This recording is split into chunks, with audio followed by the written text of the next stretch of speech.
Pour admirer les animaux sans être vus, il faut parfois aller en boîte, enfin à l'affût. Une fois l'observateur bien camouflé, la faune débarque sans méfiance, du plus simple et discret au plus bruyant et bagarreur.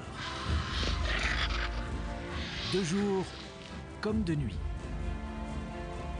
Pour boire un coup, pour un repas complet, pour danser ou simplement pour poser juste devant la boîte.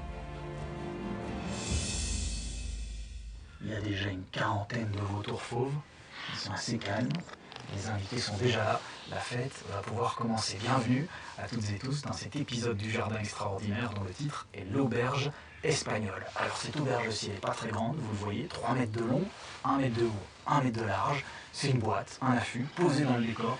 Et on va faire un trajet pour passer de boîte en boîte, comme celle-ci, pratiquement invisible aux yeux des animaux, et qui va nous permettre de découvrir la faune espagnole, parfois des espèces d'oiseaux, comme ici, mais ailleurs, vous le verrez, on tentera de croiser le regard d'un des prédateurs les plus rares de la planète, le lynx ibérique.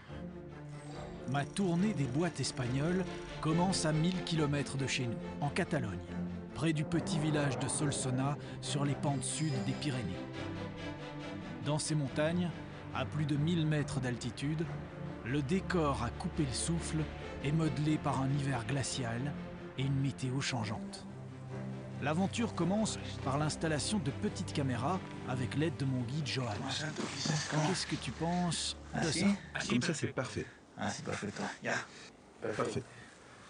Je te conseille juste de rajouter quelques pierres autour de la caméra. Et maintenant, imaginons que nous sommes des vautours. L'espèce que nous attendons n'est pas difficile à deviner. Les vautours fauves commencent déjà à nous entourer. Grâce à leur vue incroyable, ils nous ont vus venir de loin. Et à présent, ils volent au-dessus de nous. Certains attendent même déjà ici, juste à côté. Ils gardent une certaine distance de sécurité prudente avec nous. Ça ne leur plaît pas trop de s'approcher des êtres humains. Ils ont peur de nous. Ce qui m'étonne le plus, c'est que les gens aient peur des grands rapaces, surtout des vautours. Pourtant, la fonction de ces oiseaux est très claire. Nettoyer les cadavres, et donc les maladies que ces cadavres véhiculent et qui pourraient se transmettre aux autres animaux, voire même aux humains. Pour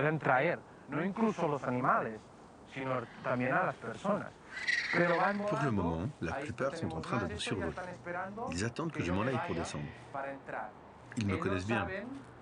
Ils savent que dans le bidon bleu là-bas, il y a de la nourriture pour eux. Johan a l'autorisation de déposer ici des restes de boucherie. Ce qui est inutilisable pour notre espèce est toujours mangeable pour d'autres qui vont nettoyer tout ça juste sous nos yeux. On a construit cet affût dans les mêmes couleurs que l'environnement alentour. Et en fait, c'est devenu comme une capsule de voyage temporel. Ceux qui restent à l'intérieur, c'est comme s'ils n'étaient plus là. Dès que je vais m'en aller, toi, à l'intérieur, tu vas devenir invisible. Grâce à ce miroir sans teint, les animaux vont voir leur reflet, mais pas ce qu'il y a dans l'affût. Allez, bonne chance. Merci, et à plus tard. À peine Johan parti, j'installe très rapidement ma caméra, car les invités ne vont pas tarder. Je suis dans ma petite boîte, comme il disait, invisible pour les oiseaux. Et à mon avis, l'attente ne va pas être longue. J'en vois déjà, ils sont là.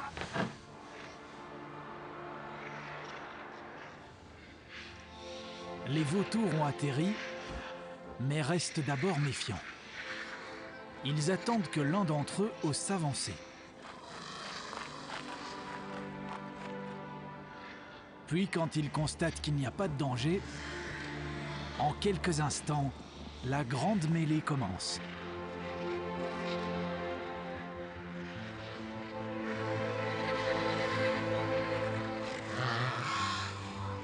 Généralement, ce sont les vautours fauves qui arrivent les premiers sur une charogne. Leur bec est suffisamment fort pour commencer le travail. Et ils mangent en priorité les meilleurs morceaux. Puis, quand il ne reste plus grand-chose, les vautours vont explorer toutes les possibilités. On dirait un mélange entre un sport de combat et une danse.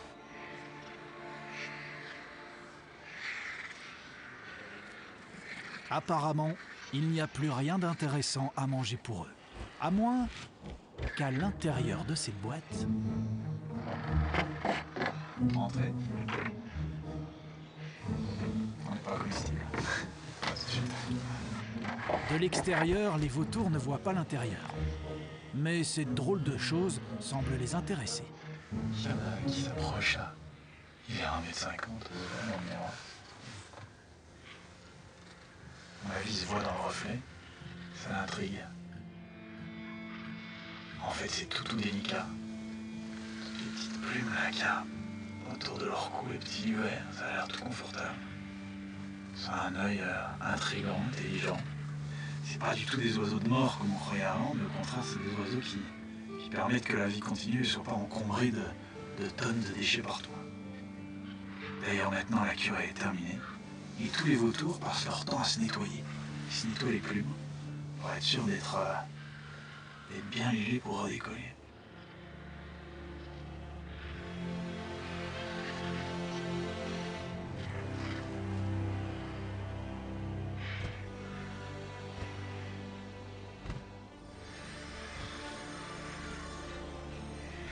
Alors que les vautours décollent un par un invité surprise vient voir ce qu'il reste. Un renard roux profite de l'aubaine du charnier. Un peu énervé par les grands volatiles, il chasse les derniers vautours et vient voir ce qu'il peut emporter. Car les vautours, aussi nombreux soient-ils, ne peuvent pas tout manger. Alors le rusé rouquin vient ratisser le terrain et ramasser de quoi ronger avec ses dents ce que les vautours n'ont pas pu prendre avec leur bec un peu maladroit.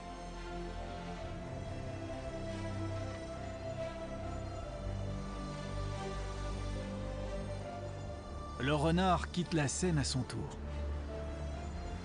Et alors que le calme et le silence s'installent après la curée, déjà une nouvelle forme survole le site. Et voilà le dernier invité, le gypaète barbu. Il tourne autour.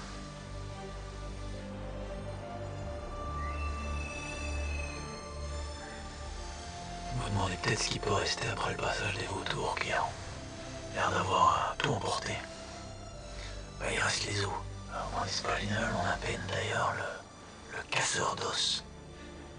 Il est tout au bout de la chaîne alimentaire. Il est capable de manger les os.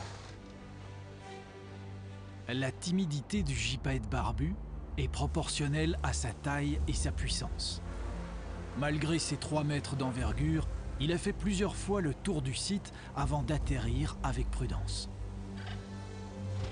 Et au retour d'un vautour fauve, il fait sagement un pas de côté.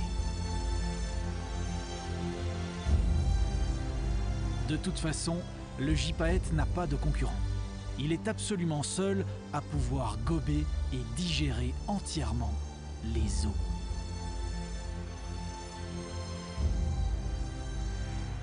Une incroyable faculté, unique dans le monde des oiseaux. Digérer les os et les transformer en énergie. Un fabuleux recyclage de la nature. Quand les os sont trop grands pour être gobés, il les emporte avec lui et les laissera tomber de haut sur des pierres pour les casser et en avaler plus facilement les morceaux.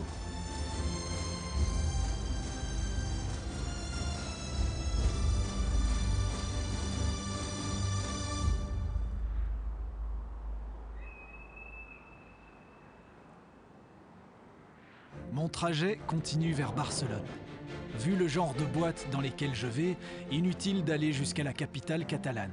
Je m'arrête quelques kilomètres avant, à Sant Celoni.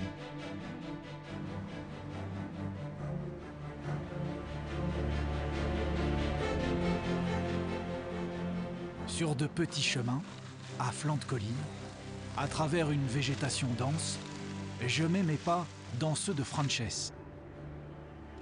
Il connaît parfaitement la zone et n'a pas choisi par hasard d'y installer un affût pour observer les genettes d'Europe.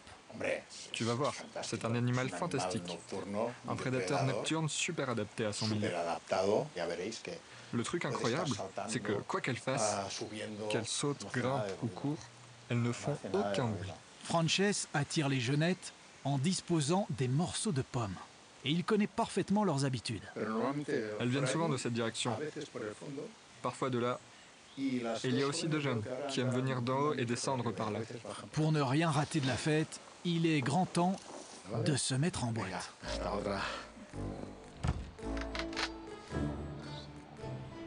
Pour la toute première fois, mon affût est équipé d'une rampe de spot. En plus d'être un resto et un bar, ça va aussi devenir une piste de danse. Et les invités arrivent dès la tombée de la nuit. Entrée en scène de la fameuse jeunette d'Europe. Un nom qui ne reflète pas du tout ses origines. Alors l'histoire n'est pas parfaitement connue. On sait que c'est un animal originaire d'Afrique, ça c'est sûr. Et on ne sait pas comment exactement il est arrivé en Europe. Pour certains, c'était les Romains, pour d'autres, les morts qui les ont amenés. Ce qui est sûr à 100%, c'est que donc cette fameuse jeunette d'Europe est originaire d'Afrique. Petit test pour ajouter de la lumière sur la star. Ça passe. Sans hésitation et en silence, habituée à ses offrandes régulières, la jeunette fait le tour des pommes laissées par Frances et accepte au passage l'allumage de quelques spots supplémentaires. Arrêt boisson, puis petit tour de la piste. Enfin, un autre obstacle. Les jeunettes vont-elles aussi accepter les petites caméras que j'ai laissées sur leur chemin?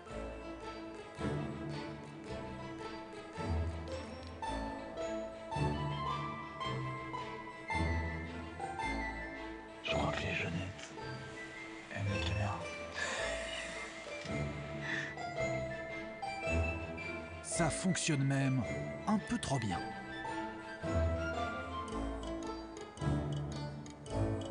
Silencieuse et mystérieuse, la jeunette fait le tour complet. Chacune d'entre elles a un pelage unique. Leurs taches sont comme des empreintes digitales. Et un camouflage parfait pour se fondre dans la nuit.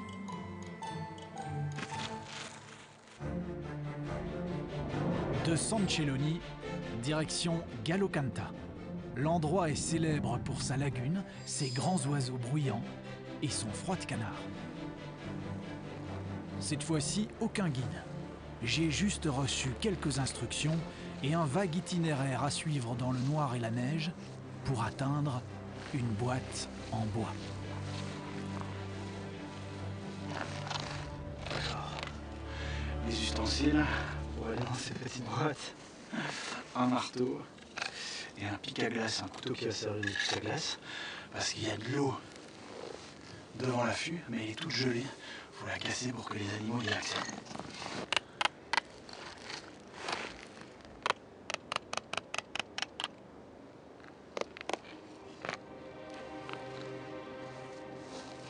Une fois la glace cassée, je me glisse dans l'affût et j'attends le lever du jour pour ouvrir les fenêtres. Puis l'attente commence, quelques minutes à peine. Et comme chaque matin d'hiver, elles surgissent, venues de partout.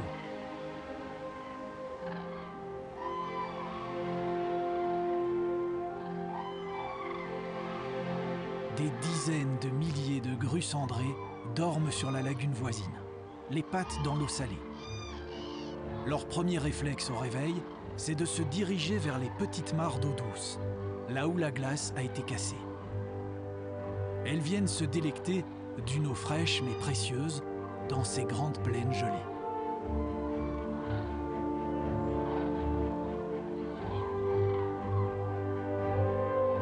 Comme souvent autour des débits de boissons, quelques disputes éclatent entre les plus jeunes.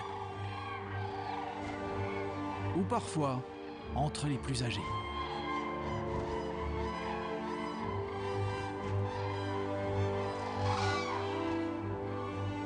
Après quelques minutes de prise de bec et de pagaille, il est grand temps de décoller. Les grues s'en vont dans les champs alentours, chercher les grains de maïs qui ont échappé aux récoltes et dont elles se nourriront tout l'hiver.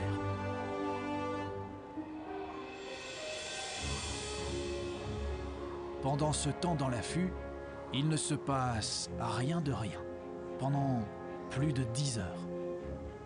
Heureusement, les grues sont bruyantes et signalent leur retour à l'observateur assoupi.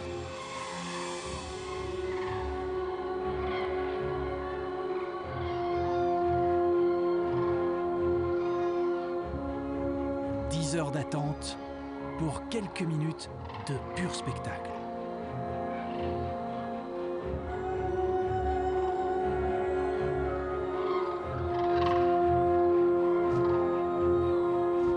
« 40 000 paires d'ailes qui passent en direction de leur quartier de nuit et qui chaque soir semblent s'évanouir comme un rêve dans le soleil couchant.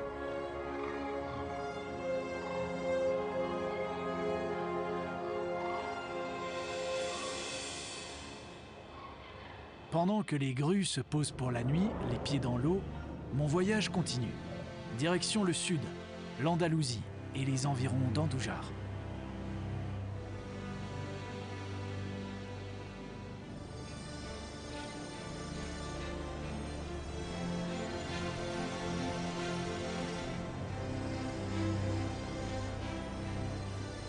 Des paysages majestueux, parsemés de rares habitations et zébrés de quelques pistes qui mènent forcément à des boîtes. Sylvia m'a guidé vers un de ces affûts, qui, comme chaque affût, a ses invités particuliers. Qu'est-ce que je peux espérer voir ici? Eh bien, c'est l'affût des cerfs. Ils viennent souvent dans cet endroit. Ce sont des cerfs rouges. Ils sont comment? Plus grands, plus petits que les autres cerfs? La taille des cerfs semble dépendre de la température. Et donc ici, dans le sud de l'Espagne, il fait très chaud, et donc les cerfs sont plus petits qu'au nord. C'est une sorte d'adaptation au climat. Ok, salut, à plus tard. À plus tard.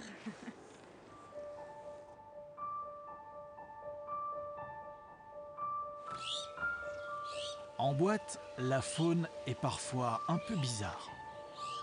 Et certains drôles d'oiseaux n'hésitent pas à profiter un peu des biches ou des jeunes cerfs.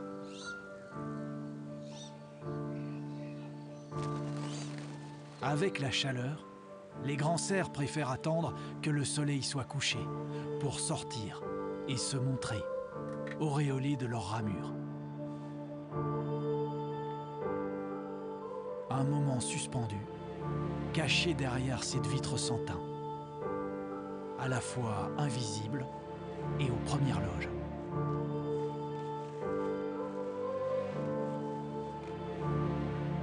Même si quelques escarmouches agitent encore ce groupe de mâles, le brame n'est plus qu'un souvenir.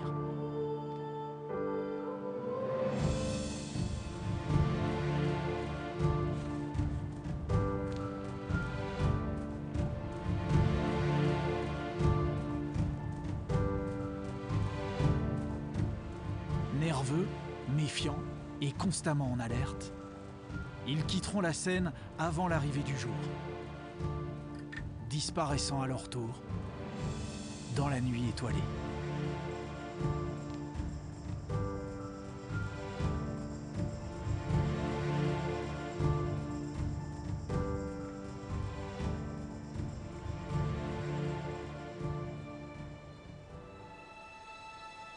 Quand le soleil se lève, on découvre la Dehesa, un paysage qui était à l'origine une forêt. Puis les hommes ont coupé la plupart des arbres, n'en laissant qu'une partie pour faire de l'ombre à leurs troupeaux. De petits chênes dont l'écorce sert depuis des générations à faire du liège. Aujourd'hui, c'est devenu une sorte de savane que chaque matin, Sylvia traverse pour observer la faune. À ses côtés, Martin, un photographe belge spécialiste de l'installation d'affûts. Sur cette crête, ils ont repéré il y a des années la présence d'un aigle royal. Martin se souvient parfaitement de la première apparition du rapace dans son viseur. Quand tu n'as jamais vu une espèce et tu la vois pour la première fois, souvent il est encore plus beau que ce que tu t'imaginais. En fait. Il y a vraiment une puissance qui sort de ce regard. Et quand ça te regarde droit dans les yeux, c'est super impressionnant. Quelques minutes de marche pour atteindre le point de rendez-vous. Puis, les heures d'attente sont rythmées par le souvenir des conseils de Martin. D'abord, tu vois une ombre qui passe. Et là, tu te dis, même si tu ne le vois pas encore, il est là. Il survole, il survole, il survole, et alors il vient de plus en plus bas. Et là, tu vois ce vol magnifique qu'il a. Donc, il faut bien regarder et être prêt, parce qu'il peut descendre à chaque seconde. Enfin, après 4 heures d'hésitation, l'aigle passe une première fois inspecter son rocher sans s'arrêter. Pas bouger et surtout pas de mouvement brusque parce que même si tu es derrière une vitre et tout, il a tout vu.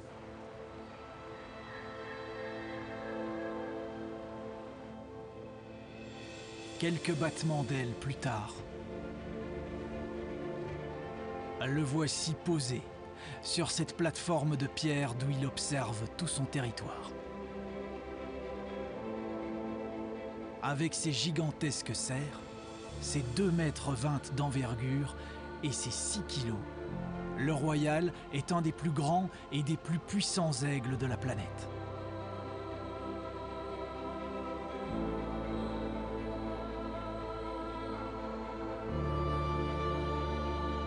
Majestueux et silencieux, du haut de son rocher, il scrute le paysage de son œil doré,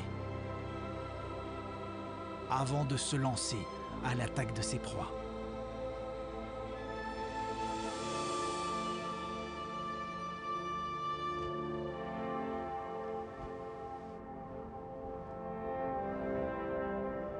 Si le ciel andalou est le territoire de l'aigle royal, les forêts de la DSA cachent un fantastique prédateur. Depuis des années, cet endroit sert de suivi des populations de lynx ibériques. Martin y a passé des mois à la recherche du moindre indice. Puis, après des années d'études, un affût a finalement été installé.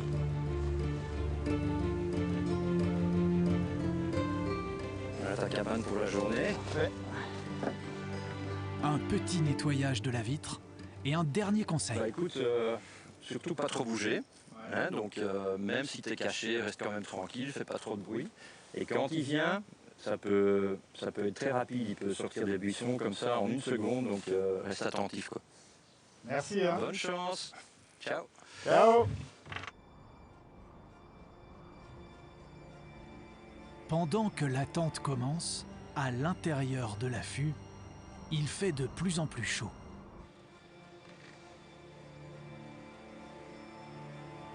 Alors 2 ventilateurs sont chargés de chasser la buée qui se forme en continu. Après 1 heure d'attente, on ne sait jamais. Vérification du matériel. 2 heures et je vérifie mon matériel. 3 heures, nouvelle vérification du matériel. 4 heures, 5 heures, 6 heures, 7 heures. Et soudain, au loin, une petite silhouette qui progresse droit dans ma direction. D'un air décidé, le lynx longe les buissons, s'y cache un instant, puis semble fixer un objectif et après quelques pas souples, se met à traverser au pas de course. Heureusement, ma caméra ralentit sa foulée pour le plaisir des yeux.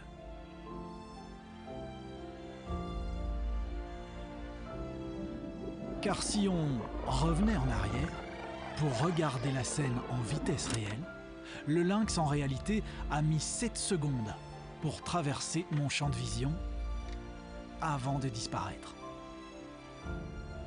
Je devine à de légers bruits qu'il marche autour de l'affût.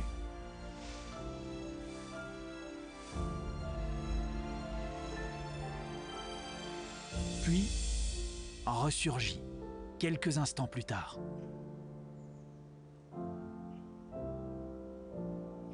Et traverse à nouveau. Cette fois, un tout petit peu plus lentement.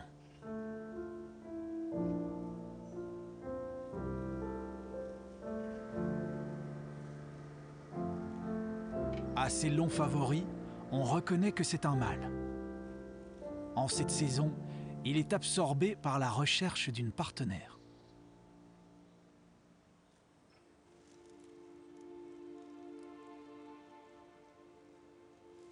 Encerclant l'affût de plus en plus près, il s'arrête un instant, se rapproche encore, sent prudemment ce nouvel objet, visiblement sans peur mais un peu intrigué. Puis frôle l'affût, jette un œil vers l'intérieur et continue sa route.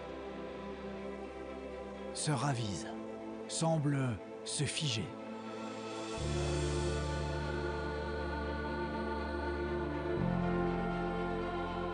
Et s'arrête là, pour une petite sieste dans les derniers rayons du soleil. Quel incroyable coup de chance! Un des prédateurs les plus rares de la planète, qui pourrait s'arrêter n'importe où dans le paysage, vient se poser juste devant l'affût. L'occasion unique de voir de près les détails de son pelage. Car chaque lynx a des taches uniques qui permettent de reconnaître les individus et de suivre leur vie au travers des observations.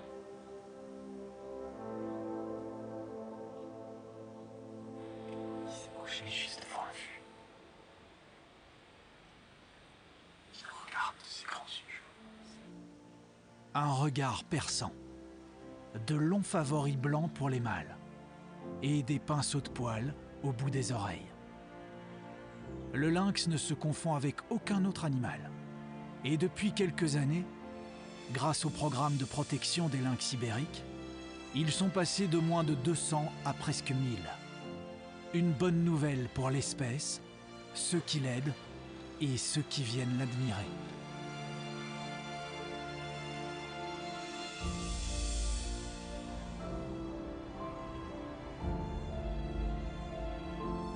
Pour un tête-à-tête avec les vautours, casser la croûte avec Maître Renard ou admirer le gypaète barbu, il faut parfois se mettre en boîte, se cacher, se taire et ne pas bouger, quelques heures ou quelques jours, pour au bout de la tente croiser juste un instant le regard de l'aigle ou du lynx.